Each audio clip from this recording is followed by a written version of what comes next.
All right, everyone. Well, thank you very much, everyone, for taking the time to attend this meeting.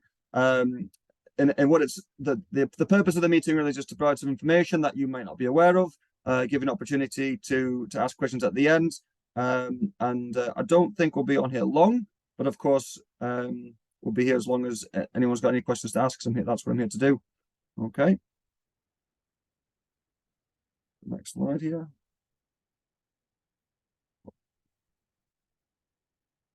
All right. Very quickly, everyone. Again, I just want to recognise that Burnaby is located on the ancestral and unceded homelands of the Waukeman and Squamish-speaking people.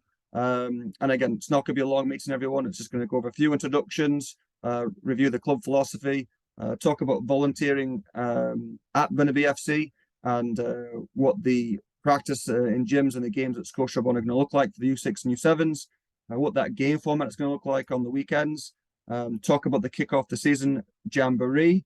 And then again, I'll leave enough time at the end for any questions anyone has. We're happy to ask. And if you don't feel comfortable asking a question, that's fine as well. Maybe just you can reach out to me directly, and I'm happy to answer any question that you might have regarding the U6 U7 program for next season. So yeah, just a couple introductions. Those of you who don't know, my name's Kevin Julian. I am the technical director of Burnaby FC, focusing on the grassroots programs. I've up to now, I've been the technical director of Cliff Avenue United FC, and I've been in that role. I've been at the club for like 13 years, and it's been an absolute privilege and a pleasure. Prior to that, I've arrived in BC to do my master's degree, focus on motor learning out of UBC. I played professionally briefly in Ireland, and I did a soccer scholarship in the US. So I've just been coaching for a long time now, for probably 20 years, I'd say, and just love it immensely. And I love working with kids, as you can probably tell. That's why I'm in the role. Yeah, that's about me. So we don't have Kim or Nico on the line at the moment, and that's because, as you can imagine, they're on the field. They're on the field coaching. But we're very, very fortunate to have these two senior staff coaches at the club. Both bring a wealth of experience. And Kim, she herself, she's a former technical director. She's been heads of grassroots development. She's been a director of goalkeeper development as well. She played at a very high level as a goalkeeper at the University of Fraser Valley. She's assisted coaching in BC soccer provincial programs. She's worked at the Whitecaps. She's worked at different post-secondary institutions as well. It's nationally certified to work with specifically these age groups, the U6 and U7s. And so again, like, we're talking one of the best coaches in the country, really. And then in addition to her coaching, she actually also specializes in character development and is a certified positive psychology practitioner. And so Kim works on the girls' side predominantly. And then Nico will work on the boys' side. And again, Nico, over 20 years of coaching experience. He's originally from Chile, and he holds professional certifications out of Chile, but also out of Canada, certified nationally to work within these age groups. He's been director of sports academies in the past. He's been a sportsman consultant. He's currently a coach educator, even through the BC Soccer. And again, just a real pleasure and a privilege to have Kim and Nico working with the U6 and U7s and other age groups as well, but predominantly we'll stick to the age groups that we're talking about this evening. So they're not on the line at the moment, but when you do see them, you'll quickly realize how passionate they are about the sport and the wealth and of information that they'll be able to provide to yourselves and to the kids going forward. And again, I thought it was important that we just briefly touch on Burnaby FC's club philosophy, okay, and our purpose, mission, and vision.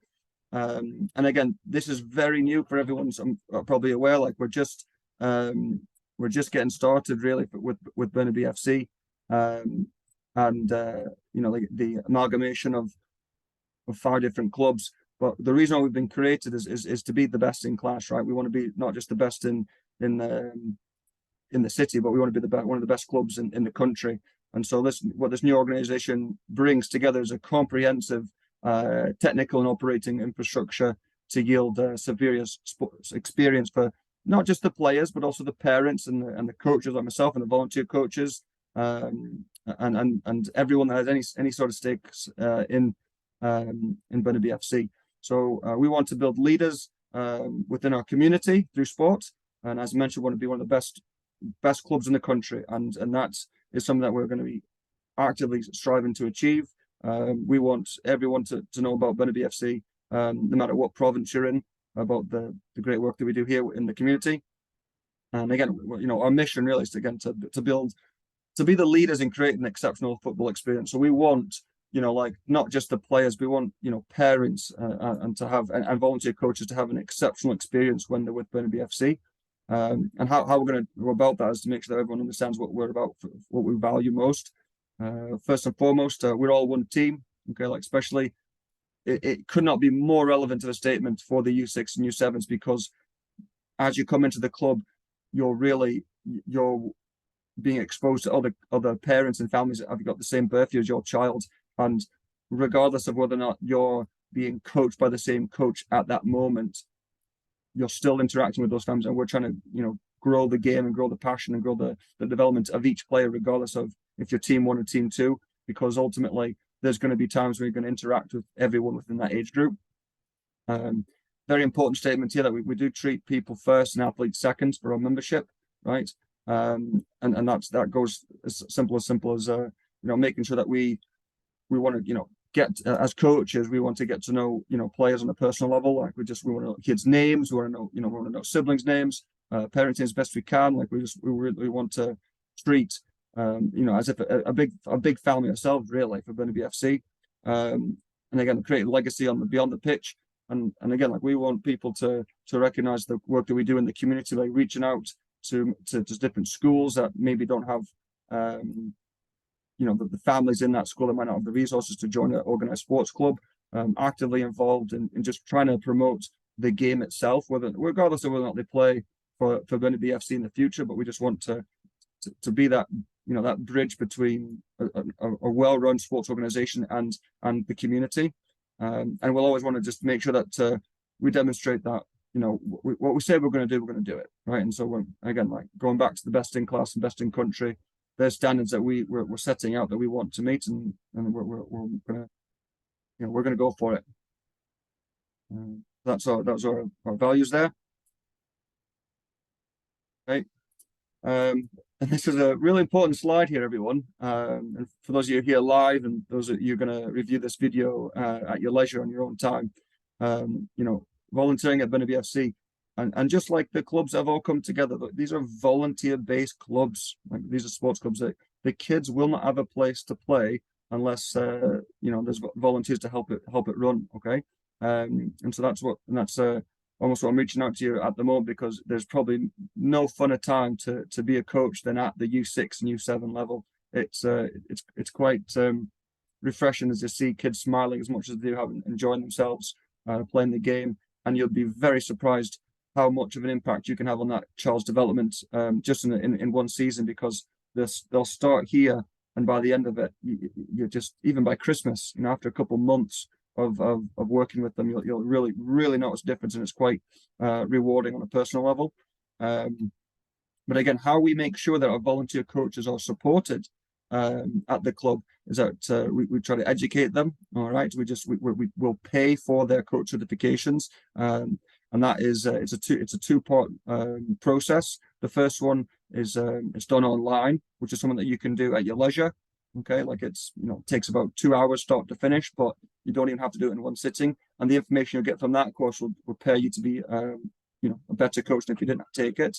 And then of course there's a part 2 where it's on the field, and myself or another learning facilitator will run a group of coaches through some activities with a bit more detail to really support a coach understanding age appropriate activities, and giving them the tools to enjoy their coaching experience as much as possible, and even beyond that, gone are the days where a volunteer coach would have to spend, quite frankly, too much time, or any time at all really, of sitting down and and reading books to educate themselves on what they should be doing at practice for a particular age group.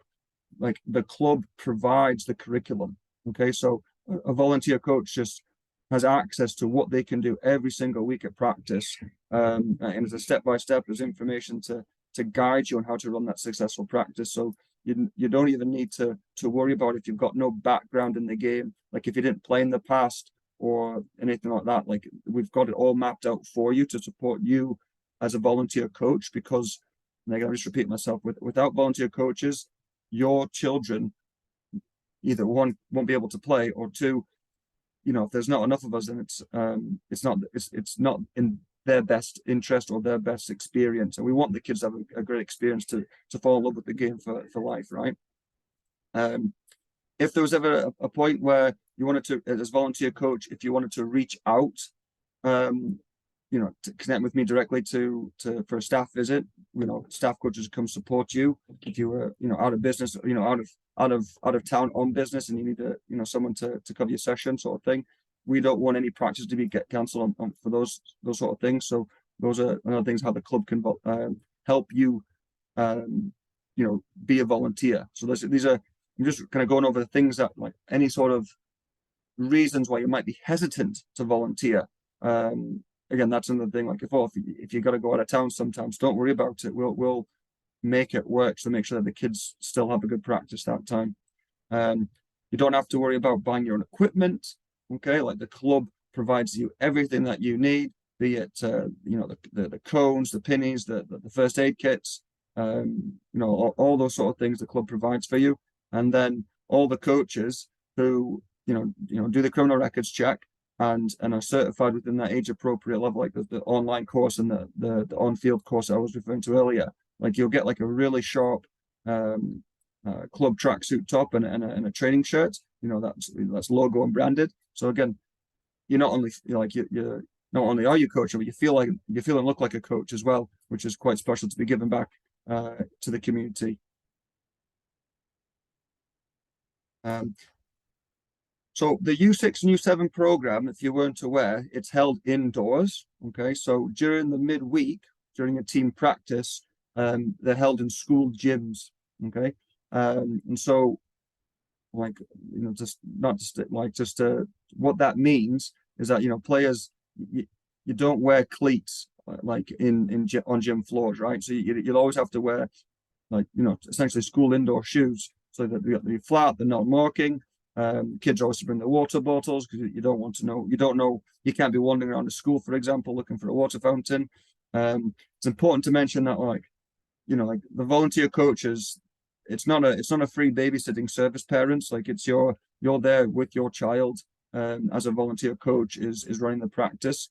You can imagine, like, if a kid needs to go to the bathroom, the coach can't take them to the bathroom and leave 10 other kids unattended. So like those sort of things. If you make arrangements for another parent to be the so-called guardian of your kid while they're at practices, that's acceptable, but it's certainly not a drop off and go service. Okay, you've got to be present at practices and at games. The practices will always have to start on time and they'll always end on time, and that's because you're going to have a practice before or after your own. Okay, and so you can't put into other people's practice times. And again, there are a few blackout dates that will be clearly identified when the schedule comes out, and that has to do with school functions, or if you're on a Monday, sometimes there's some stat holidays where practice will be cancelled.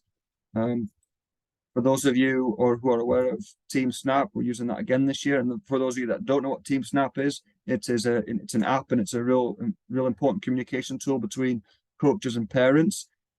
Essentially, you can check in and on your app to let the coach know if you're attending practice or not.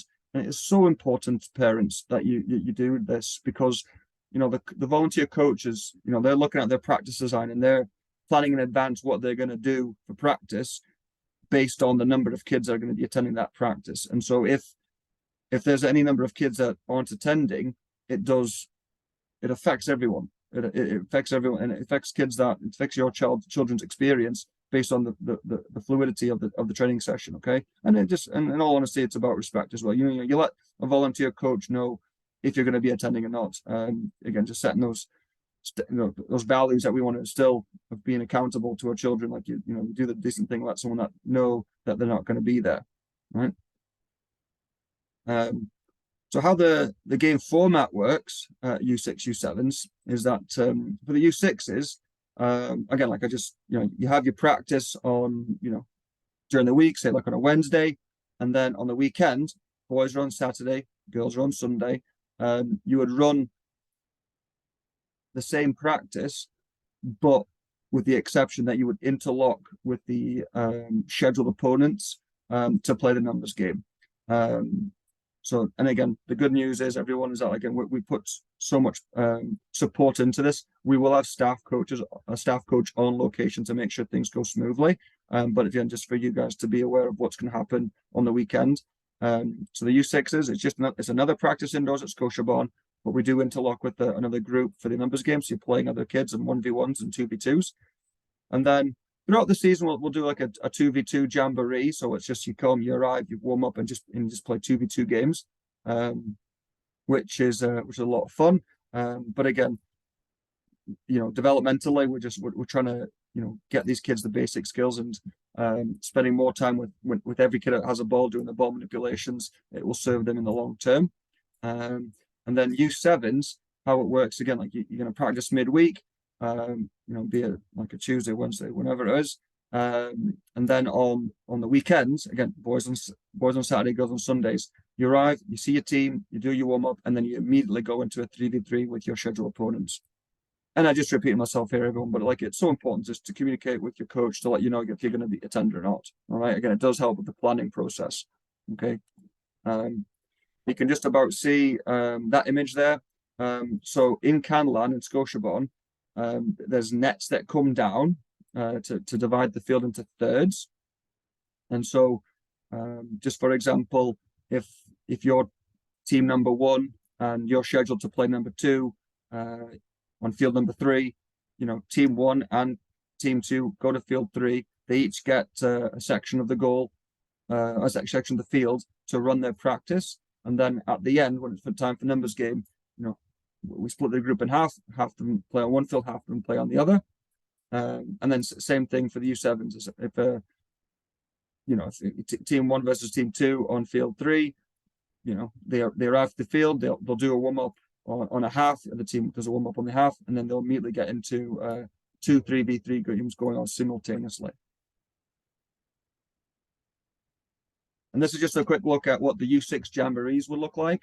And again, the reason why it's laid out the way it is just that we have as many kids playing as possible. It's no fun sat out, is it? And of course, kids learn by doing. Okay, so like that's the layout for the 2v2 Jamborees. For the 3v3s and the 2v2s, we typically have parents act as like kind of barriers on where those red cones are, so they can kind of bump the ball back in to the field, and just kind of keeps the game flowing.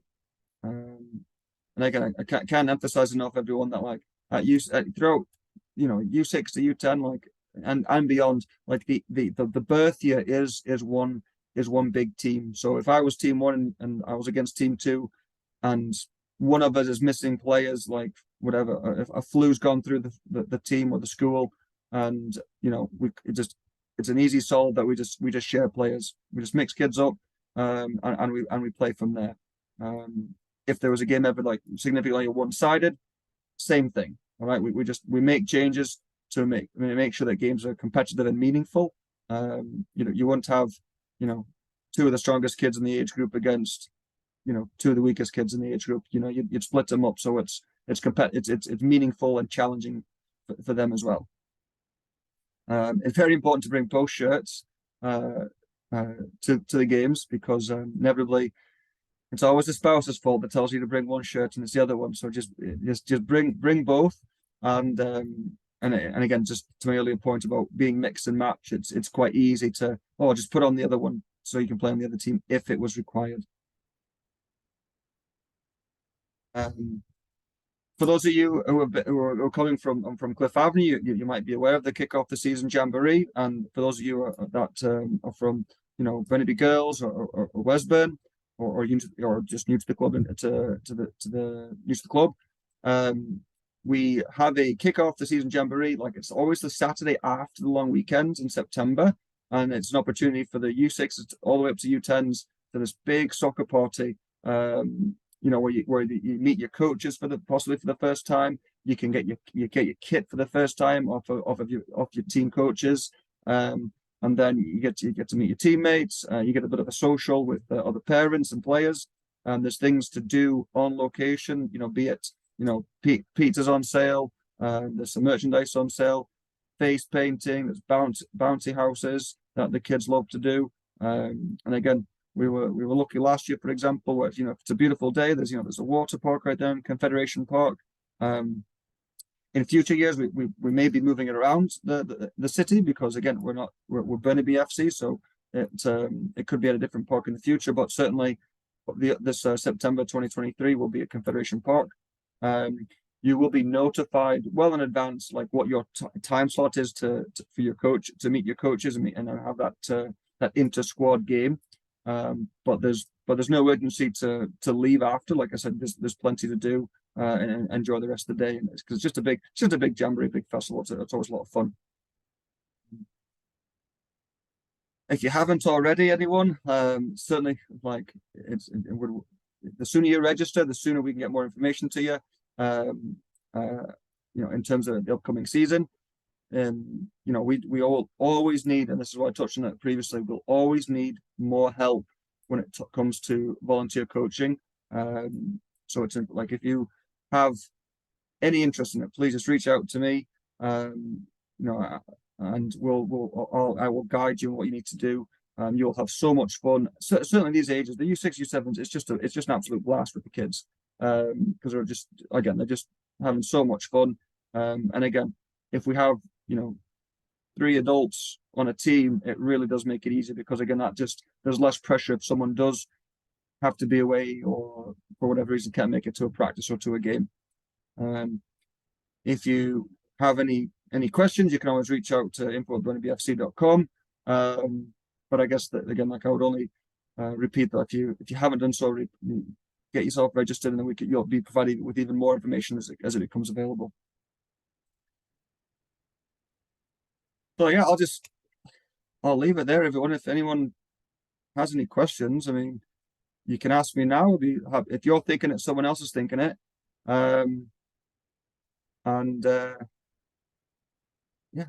Take any open forum, or you can contact me directly if you like.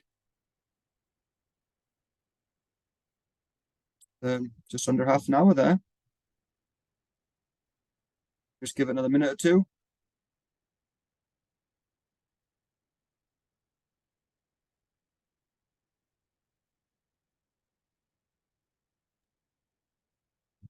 Hi, Kevin.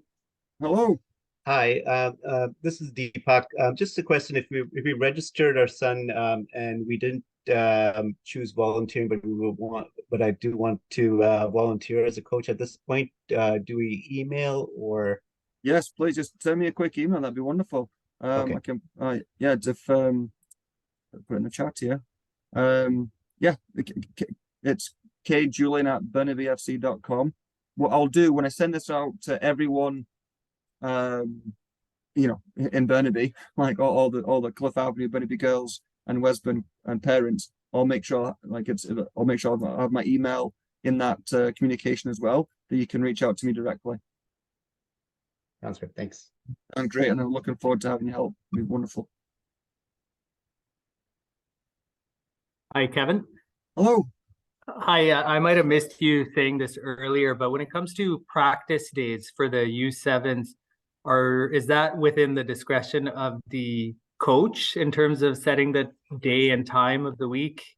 It is, and then also at the discretion of the school availability that we have available to use. So typically what happens is, like, a volunteer coach will get a list of schools, and they'll say, like, oh, I want this one at this time, and then and that would be the practice day, and they would reach out to the team saying, hey, we're practicing on Wednesdays at this location. Sometimes, like if there is an absolute direct conflict and a player cannot attend that session, we try to find them like another time and location that they might be able to attend. But the player would still be with that original group on the weekend, just for numbers purposes. Because you can imagine, like, if like we will expect, like, you know, like well over 100 kids in each age group, you know, boys, girls, 100 kids. So once you get assigned to a team and that's the practice time, we'll, you know, if hopefully it works out. But if it doesn't, you just reach out to us and we'll see what we can do to make it work. Right. Thanks. Welcome. Just trying to think of anything else, everyone.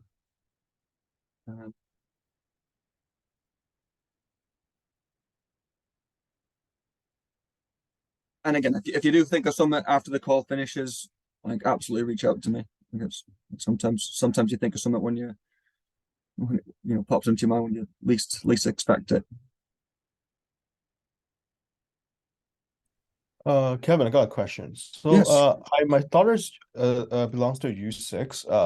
If you decide to join us here, so does she need cleats or is it indoor? I got No, it is indoors. U6 is so the gym floors in schools, it's hardwood, so you'd wear like flat non-marking shoes, and then the field at Scotiabank, it is a turf, and you could get away with either or. Like if you wanted to go buy cleats, you could. Otherwise you could just wear trainers of sorts. You know, the same shoes that you wear at the gym. Everyone's got their own different preference. Sometimes it's based on whether or not you can pay for the next second pair of shoes, but it's not necessary, put it that way. If you have them, great. You could use them on a weekend, but it's certainly not a requirement. Yeah, you do need to wear shin pads, which would go underneath the socks. But as far as footwear goes, on the weekends you could wear cleats if you wanted, but not necessarily a requirement. Not at U6 at U7, not a requirement. Okay. So my reason I asked is like that's FG, that's turf. So if we were to get her cleats, do we get FGs or FGs being firm ground? What I mean, firm ground. Yeah. Would that be too much? You again, like if against the it is a firm ground. It's just there's not a lot of give. It's very small turf. Okay. Yeah, it's very small turf. Yeah. Sounds good. Okay, No thank you. Hi, Kevin. I just had a question about schedule as well. Yeah. Is it, you mentioned, so for U6, we don't know what the day of week the practice is yet, but when would we know by, do you know? We hope by the end of the month. Because again, to a certain degree, we are waiting for more coaches to be confirmed so that we can ask them when their preferred practice nights and times are. But we certainly hope we can reach out to the families at the end of the month before the summer holidays to say, this is your times. Okay, and would it always be the same time every week, like the same? Yes, it would. From September until March. Okay. From September until March. The only, dare I say, exception would be if a school became unavailable for a reason unknown, like if they got a leak happened one year and the school became unavailable and there were no other schools that practice on, say, a Wednesday, then the team had to get moved to another night. But it was pretty rare. Like it's typically that's your practice night and that's your practice night, same time, same place for the season. Okay, but did you say that it could be a different school though? Is it always at the same school? It will always be at the same school. Okay. Yeah. And do you know, like, is the school going to be chosen based on the like region or area that we were separated? Typically, yeah. Typically, what we're trying to do, so for the U6, U7s, is like, certainly for the U6s will be a little easy because everyone's kind of new, is that the coach from that area would hopefully get enough kids within that area to form a team. So we do look at schools as well. Like, you know, if there's X number of kids from a particular school, we try to put those kids, or at least some of those kids together. So it's close to where they live, and then also so there's any so there's a potential for carpooling if necessary. Okay, thanks. No problem.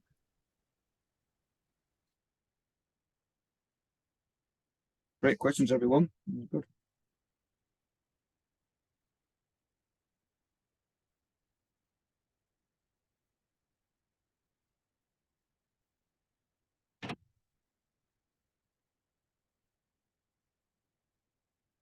Right, everyone. Well, I'll leave it at that. Again, when I send the video out to everyone, I will make sure that my email's on there, just so you can reach out directly if you have any additional questions. And again, looking forward to the September season. So thank you very much, everyone. Take care. We'll see you soon. Thank you, Right. Kevin.